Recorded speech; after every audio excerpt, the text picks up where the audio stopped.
I'll tell you what happened, but I can't say it directly. There's a book to me that encapsulates my entire experience before I left the show. And the book is called Pimp. It's written by a guy named Iceberg Slim. Here, bring it up here. This is Matthew. Matthew was from France. He's white. And yet, he has an original copy of this book written by a black American who was a pimp in the 40s. Iceberg Slim, his real name was Robert Beck. He got the name Iceberg because he was in a bar in Chicago and there was a shootout in the bar and a bullet went through this nigga's hat and he still finished his drink. Pimps love shit like that. They said, man, you ice cold. And he said, I like that. And it stuck. This book is so heavy in the front. It has a glossary of pimp terms because the ideas are so foreign to the American ears. For instance, do you know what the phrase mileage on a hoe means?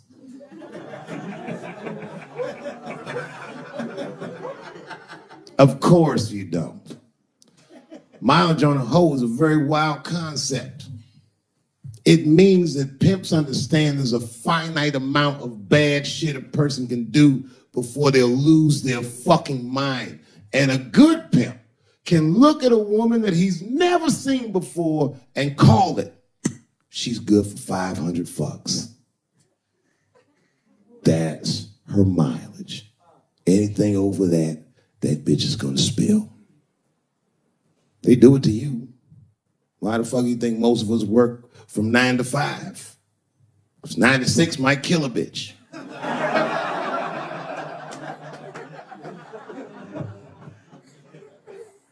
Iceberg Slim was the one that broke down what a bottom bitch was. Does anyone know what a bottom bitch is? Anyone? What's a bottom bitch, sir? It's your prostitute that's the best out of all of them, that brings in the most money. That's right. That's exactly right. Are you black? That's right. A bottom bitch is a pimp's number one hoe. She's even a bitch that helps him keep the other bitches in line. I will repeat. She's even the bitch that helps him keep the other bitches in line. The pimp was McDonald's and the bottom bitch is French fries. The rest of them bitches is like fish sandwiches and cherry pies and shit like that.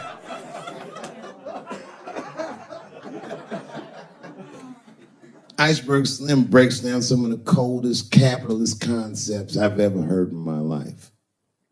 He describes in detail how these men break women so that they will give them the money that they make with their own bodies. There's a story in here so cold it makes me shudder to think about it. Well, Iceberg Slim is trying to control a woman that he finds uncontrollable. So he asks the older pimp how he can rein her in. And the older pimp says, oh, that's easy, Iceberg. All you have to do is beat that bitch with a coat hanger and then run her a bath and give her some pills. She'll be so grateful that you fixed her that she'll forget you were the motherfucker that beat her in the first place. That's some cold shit. Now, at the end of this book, Iceberg Slim tells a story. It's kind of the crescendo of the book. And in the story, Iceberg Slim's bottom bitch is at the end of her mileage. If she was good for 500 fucks, she was at 498. She was bubbling. You could see it. She was going crazy. She started saying all kinds of shit. Oh, I always wanted to be in circus. Circus, this bitch is stupid. I can juggle too, you know. Juggle. He had to let her go. It's hard to let her go. A bottom bitch go. And he wasn't ready to let her go because his organization couldn't handle losing her. But she didn't know that. She didn't know how important she was. So what he did was he called her to a diner. He said, look, bitch, You and I gotta part ways. She said, fine, motherfucker. I don't need you anyway because I know somebody at Ringling Brothers. She's like, all right, bitch, whatever.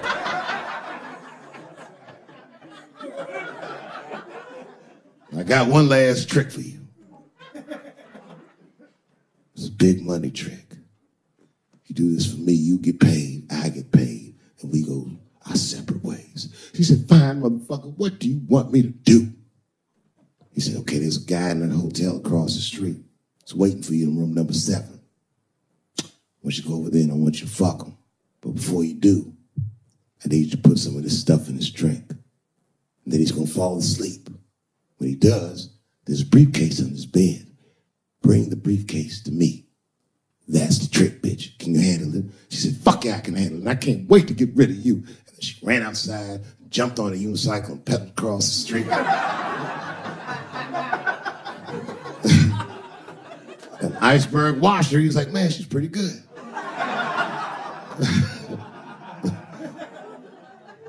Man, if I never jerked off in her face, maybe she would have been in the circus right now.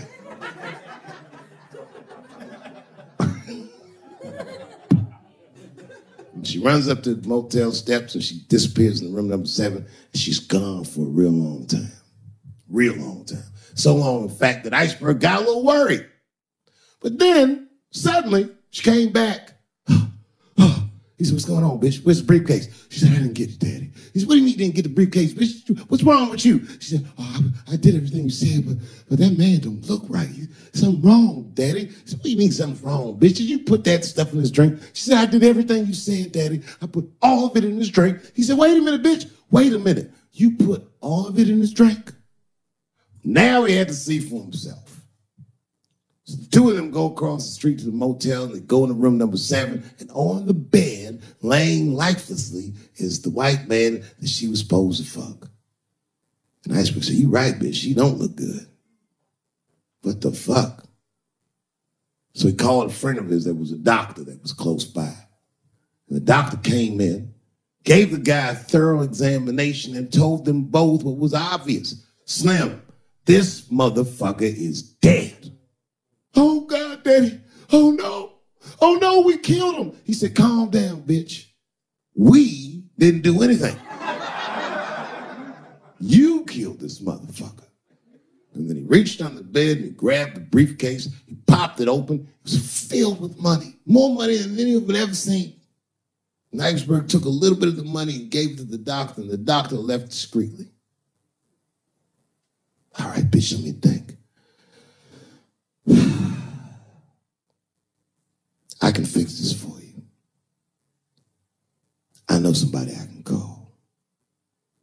But if I call them, I'm going to owe these motherfuckers a big favor. Oh, God, Daddy, please. I don't want to go to jail. Neither do I, bitch, so will you shut up? She picked up the phone. She heard him mumbling on the phone a little bit. He hung up the phone, and she was pacing the room, and he was just standing there cool, and they were waiting, and suddenly a van pulled up downstairs. 2 guys get out with a carpet. They walk upstairs. They roll that carpet out on the floor. They throw the body in the carpet. They roll that motherfucker up like a burrito. They pick that shit up, and they throw it in the back of the van. They come back up, and Iceberg opens the briefcase again and gives them a little money. He says, I'll get in touch with you guys later. They say, you're not going to get in touch with us at all. We'll find you. He said, whatever, nigga. And they bounced. Oh, God, Daddy, oh, God. He says, relax, bitch. Listen, we getting the fuck out of here. You go downstairs, you get the car. We got to leave separately. She went, she got the car. Iceberg grabbed that briefcase, waited a few minutes, looked out the window, and then he went down with her. They both got in the car, and they drove off. She was a blubbering mess. Oh, you did all this shit. He said, I told you, bitch. We didn't do anything. You killed a motherfucker, and I cleaned him up. And now we got us a secret, okay? Now, I know I'm not going to tell, bitch. It's you. Oh, no, I ain't going to tell. He said, all right, baby, cool. I'm going to need you to stay with me for a while till this shit cools down. She goes, okay, okay, okay. That's the game. That's how the whole shit works, ladies. You understand? This bitch was at the end of her mileage. She was at 498. She ended up tricking for Iceberg for another 6 months. She must have turned another 200 tricks for him. Do you understand? That's some cold shit. And the cold shit about it is that the dead guy on the bed wasn't even dead at all. This motherfucker was just a friend of Iceberg's acting like he's asleep. The doctor wasn't a doctor. It was a motherfucking butcher that happened to have a white coat. And the dudes who came in the moving van clothes was dressed like movers because they were movers. Iceberg had gotten a new apartment. And the bag of money was Iceberg's money in the first place. The money he got from all those women. That's a cold game. That's the motherfucking capitalist manifesto. And that's why I went to South Africa. So now we got us a little secret.